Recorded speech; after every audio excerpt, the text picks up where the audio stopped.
சீனா, Canada மற்றும் மெக்சிகோவில் இருந்து இறக்குமதி செய்யப்படும் பொருட்களுக்கான கூடுதல் வரி விதிப்பு செவ்வாய்க்கிழமை முதல் அமல்படுத்தப்படும் என்று ட்ரம்ப் தெரிவித்திருந்த நிலையில் சம்பந்தப்பட்ட நாடுகள் பதிலடி கொடுக்கப் போவதாக அறிவித்துள்ளன. இது வட அமெரிக்கா முழுவதும் கடுமையான வர்த்தக பதற்றத்தை ஏற்படுத்தியுள்ளது. இதுகுறித்து பேசியுள்ள கனடா பிரதமர் ஜஸ்டின் ட்ரூடோ, கனடா மீது அமெரிக்க அதிபர் ட்ரம்பின் வரி விதிப்பு அநீதியானது. முதல் கட்டமாக கனடாவுக்குள் இறக்குமதியாகும் சுமார் 1.7 லட்சம் கோடி மதிப்புள்ள அமெரிக்க பொருட்களுக்கு 25% வரி விதிக்கப்படும் நிலையில், இரண்டாவது கட்டமாக அடுத்த 3 வாரங்களில் சுமார் 7,500 ரூபாய் மதிப்புள்ள அமெரிக்க பொருட்களுக்கு 25% வரி விதிக்கப்படும் என்று தெரிவித்துள்ளார்.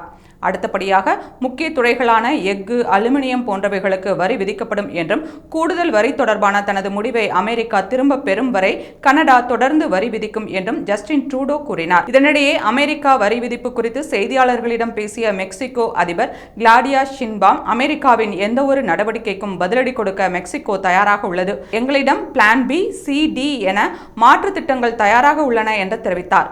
ட்ரம்பின் வரி விதிப்பால் வாகனங்கள் முதல் எலக்ட்ரிக் பொருட்கள் வரை அமெரிக்காவில் அனைத்து பொருட்களின் விலையும் உயரும் என்று பொருளாதார வல்லுநர்கள் எச்சரித்துள்ளனர்.